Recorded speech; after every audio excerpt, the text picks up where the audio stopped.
Hi everybody, this is Ed. I wanted to do a little video on something I'd been watching for a while, and I haven't used it in a bit, but I've got a buddy of mine that uses it in one of his algos, so I figured I'd come back and revisit it. And on a range chart, it gives a very nice visual indication of when you're in, when you're in a rotational market and when you're trending down, and the limits to those rotations. Okay, so it's really nice. Okay, so I've got it right here. Here's Keltner Channel. I've got two of them on here. There's one and there's two. It's just a 10 and a 20 length Keltner Channel.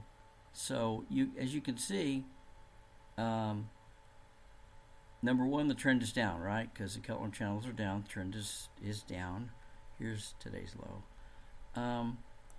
We can go back and you can see where, and I've got the middle line turned off, but you can see where pretty much where the middle line would be. Okay, there we go. I turned it on.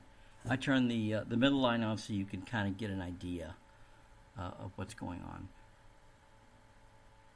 As you can see, price action rotates pretty nicely around these things, gets within a tick of the lower band here, and then sells.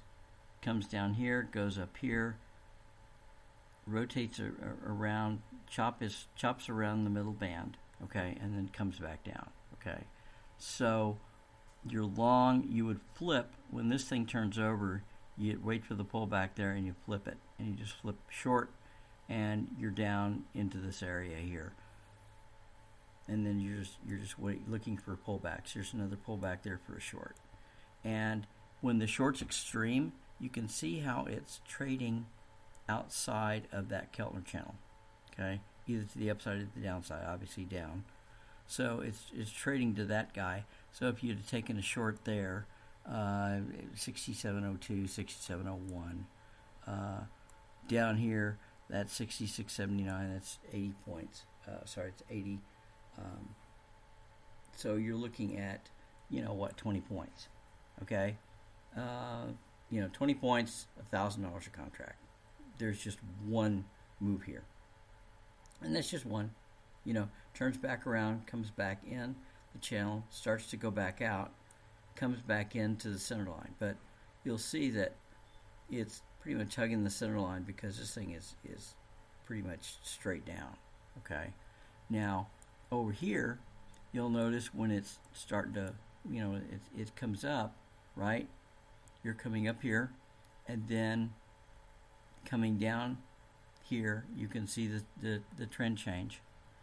Okay, where this is facing up, everything's green goes to red, and then it starts waffling around here. Waffling around here is basically a rotational move right here. Then it comes down. But as you can see, this is a 8 tick range chart, and it does very well. Look at that. I mean, you've got, I had order flow, so I've got other things turned on the chart to show this, and I didn't really mean to show those entries there, but that's okay. I've got other things, but you can see where it's riding back in.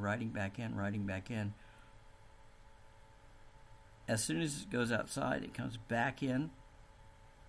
You can take your long here. You could take, there's your target. Targets are up here, or you could ride it and wait until it comes back down, kind of like a moving average. It comes back down, you get out.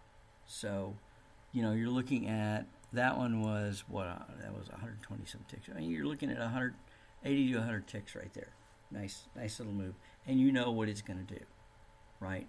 And you can see where the shift is. You can see where it's coming back in to the Keltner channel, and takes off to the upside. So our Keltner channel is right for you. Put them on a chart. See, I have not found that they work too well on time-based charts, but range-based charts, Rinkos, Flex Rinkos, range charts, that sort of thing. I have not tried them on a delta volume chart, but that's not a bad idea. I could do that. Let's find out. 2.0 range. Let's see if it works on a delta volume chart. Let's see. Bar period, say delta volume. Delta volume per bar. 294, I think it is, for daytime. Delta volume per bar, 294. Let's see if that works. See how well it works. This is an i7. I don't know why this thing is so slow, but it's an i7. I should have paused it when I did that, but oh well. You gotta sit there for a moment. Whoa! Yeah, that's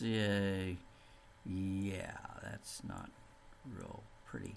But I mean, you can tell the range. You can tell the trend when it flipped over at 5 in the morning. Came down, retest, center line, boom, and just rode it down. Just ride that sucker down. Let me turn those off. Those are just there. Okay, those are just distracting. But you can see, touched here, came down here, came up here, screwed around, came up here, retest, and then sold off from there. So the Keltner channels, even on that range, on the delta volume chart, it works okay. It's just that you got a bunch of jagged stuff here.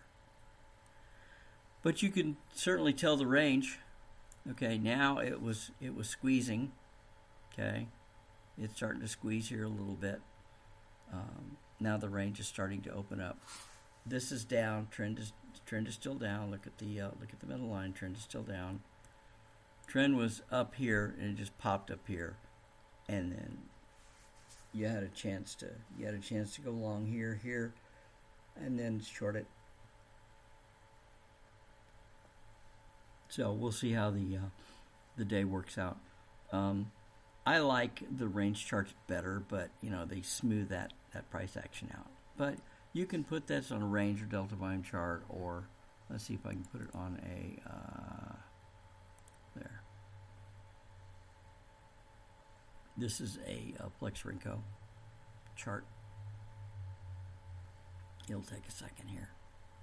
I think I've got 2 weeks worth of data loaded in here. So, I'm sorry, inverse Flex Renko. It's a 4110 inverse Flex Renko chart.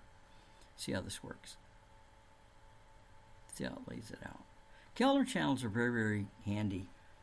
You can tell if you're a range bound market. You can tell what the ranges are. You can tell if you're a trending market, if the market is trending strongly or trending not so strong. And you can see when it reverses. Here we go. And then you can see where the market reverses. Okay, there's that. It's not as pretty. I don't like it as much as but you can still see the trend up there. Trend up, go up here, trend up here. I don't like it as much as the other chart. Let's see what I've got. What else I got up here? 20 Flex Renko. Yeah. 125. There's a 125 delta volume chart. That might be a little bit better. But the range chart works really, really nice. I do like range charts simply because it gives you a defined distance per bar. Anyway, let's load this up and see how this looks. Okay, that's not too bad, but you can still see if you wanted to go into, if you wanted to get some really, really nice moves, you could certainly do that. And you could tell by looking at that center line, you can easily discern the trend. Okay, and you can see the trend change. There's the trend change. There's your trend up. Boom, trend up. Above your line, line's green, trend up. Right? Comes back in, breaks below that, you get out. Make some money. Or you could have had just targets up here, whatever. So, anyway, I hope this helps. just a real short video in the middle of Friday, just to kind of show you guys what I've been playing with. All right. See you later, and have an absolutely wonderful weekend. See y'all.